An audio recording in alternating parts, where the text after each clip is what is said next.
Hello guys, welcome back to this week's video. Today I'm going to be doing a sort of Q&A. So I asked on my Instagram for any questions about my back condition that I have, scoliosis, because I know a lot of you guys watched my first video about it a few weeks ago and you guys had a lot of questions, so I thought I would just answer them all in this video as sort of like a part 2 to that video.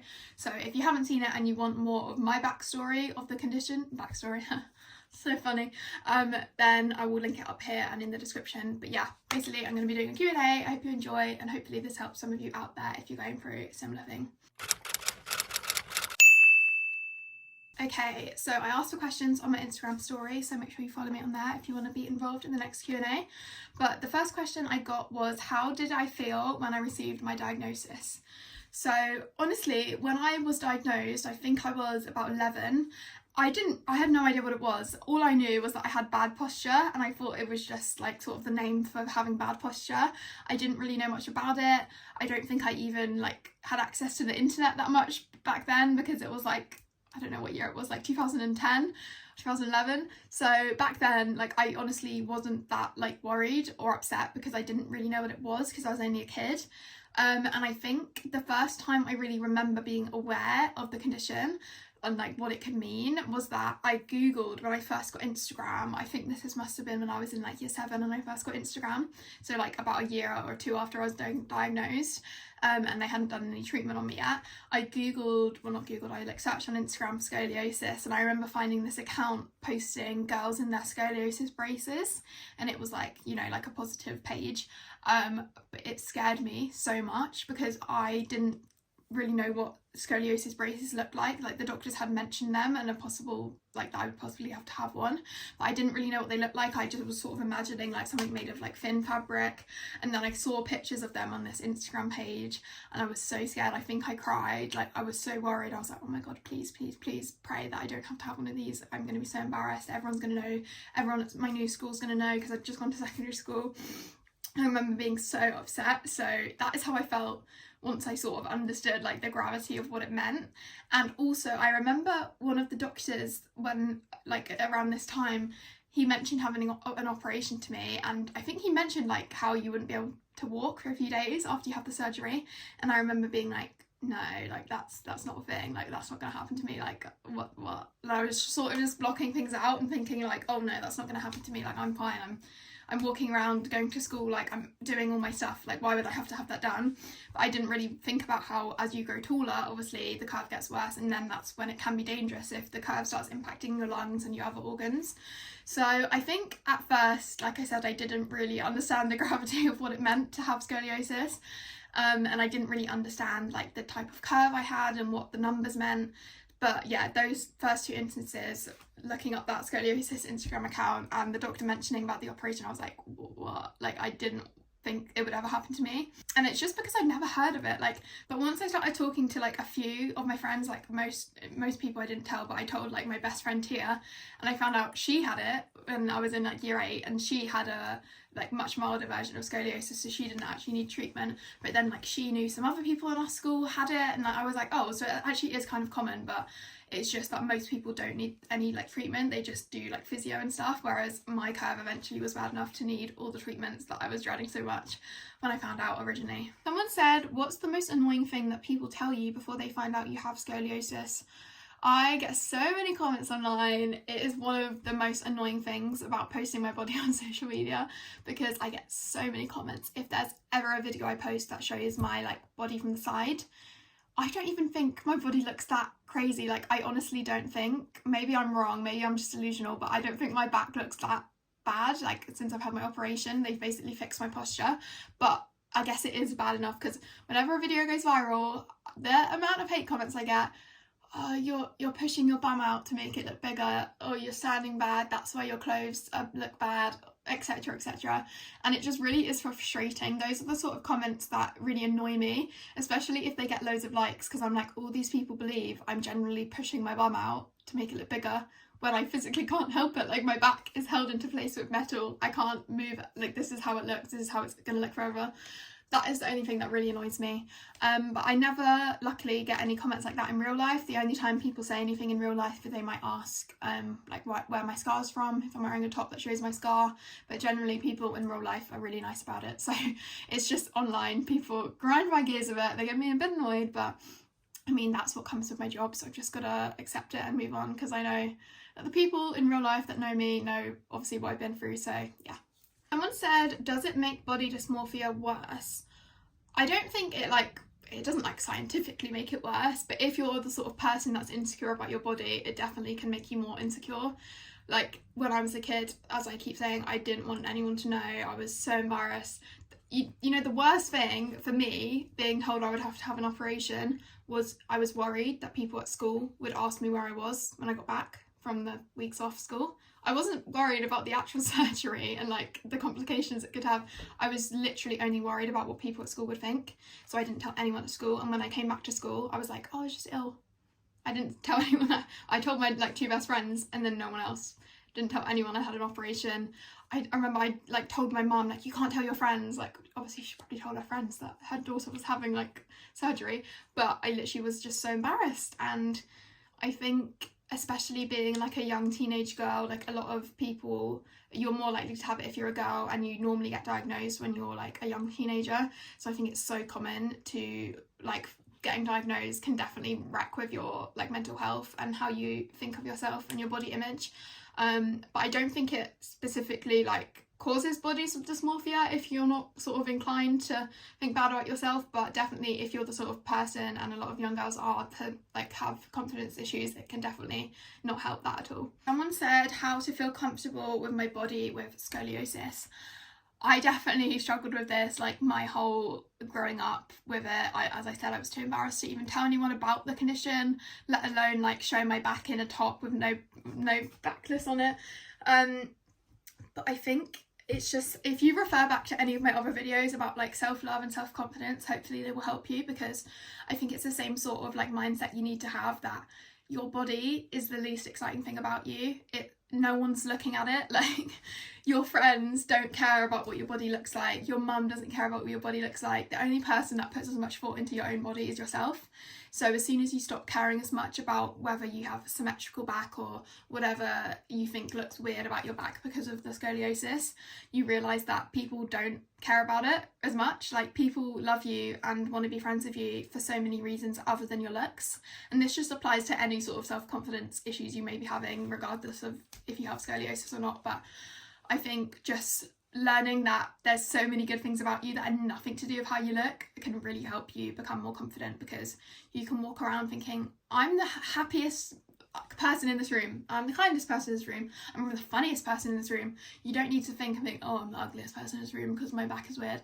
Like, there's so many better things about you than your looks. So once you realise that, then you can stop worrying as much about how your back looks. There are a few questions here about like the degrees of my back and stuff, but I can't tell you off the top of my head. But in the last video, part 1, I spoke through all my like medical history and stuff, and I had all the letters out, so I knew exactly all the degrees of my back. So go watch that if you want to know any like specific details about my personal like journey, because I cannot remember off the top of my head. Someone said, does your back sometimes still hurt, or was it worse before the surgery?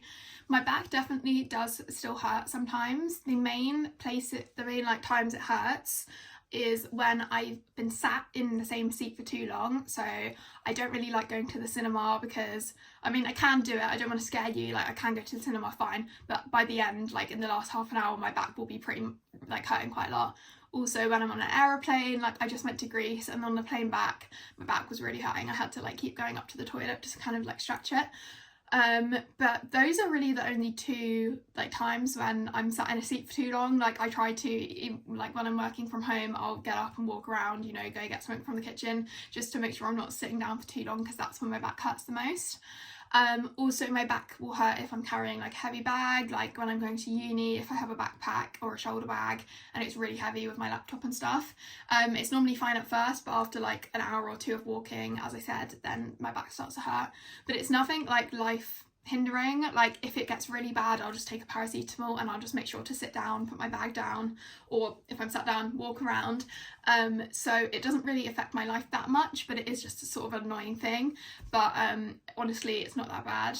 Before I had my operations, I honestly can't really remember.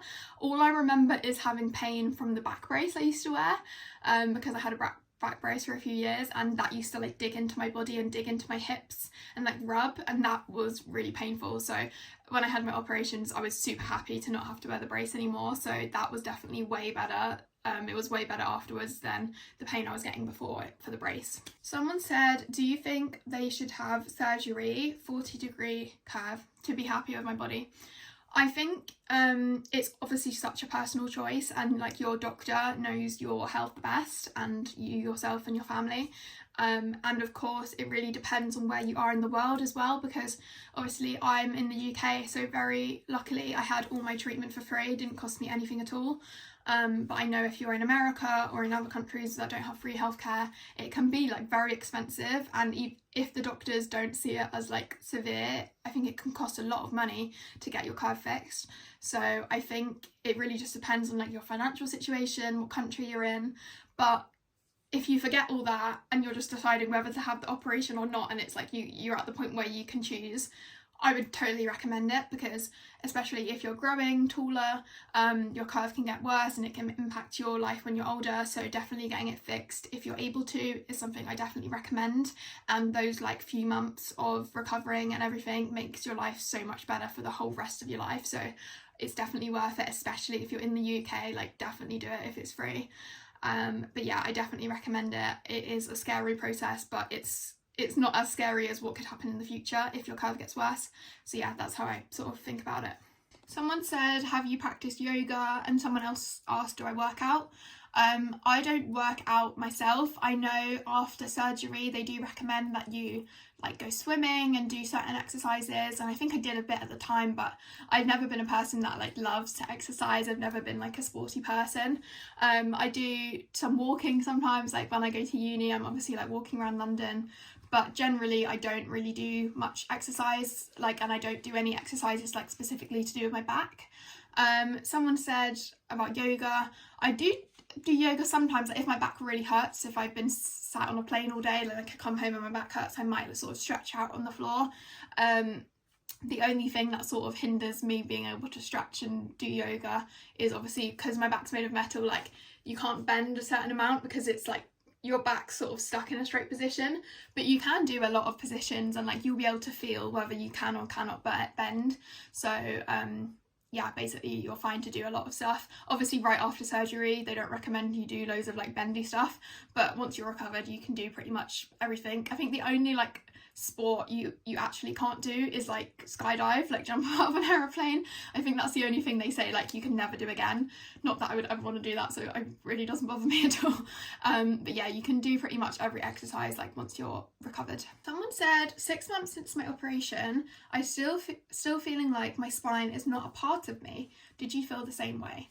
I think it's definitely a weird feeling after your operation. For me, like the part of my spine where my scar is still kind of a tiny bit numb.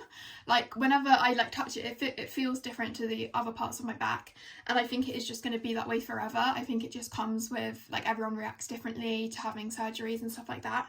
But I wouldn't say that my spine doesn't feel like part of my body. It just is, if someone touches my back, it feels a bit numb. That's the only thing that I really notice. And I guess it's because I'm just used to having the metal in me now. But definitely after I was recovering and you have all the dressings on your back to protect your scar, that definitely does feel weird. But they say after 2 years you're fully recovered, which I know sounds like a long time, but after the 2-year date, definitely you will feel totally normal and you will hopefully forget that you even had the operation. Someone said, did your height change with scoliosis? Yes, a lot of people don't realise that when you have a spinal fusion operation, you grow taller. Like it's like magically, like literally in 5 hours you will grow. It's crazy because your spine is curved and it goes straight. Obviously you're getting taller because your spine is getting taller. but I guess it's like you were always meant to be that height. It's just that the scoliosis made you shorter than you were originally, if you know what I mean. But I do remember it is a very weird feeling. I can't remember exactly how much my height changed, but I know I definitely did get taller, because I went back to school and everyone was like, Grace, you've grown. And I was like, yeah, I was just off ill for 6 weeks because I didn't tell anyone. But yeah, my height did change, I did grow, which I was happy about. And it is a weird feeling because you get sort of like vertigo, like you're not used to being taller. And the first time I like stood up after, I think it was my second operation, I threw up because I was so like confused. But yeah, obviously I'm like used to it now. Someone said, what's the cause and is it genetic? I'm not quite informed on this topic, which I think is a nice question because it's nice to educate yourself if you're not sure. I'm not like an expert, I'm obviously not a doctor, I've just gone through it myself. I believe it can be genetic. Like I think my granddad has issues with his back. My parents don't, but I think it definitely is genetic, like it can be passed down. So if I ever have children, especially girls, because girls are more likely to get it, I will be like getting them checked when they're really young, because it's something that if you catch it early, you don't need as much treatment. But I think it also can just be random, but it's definitely not caused by lifestyle.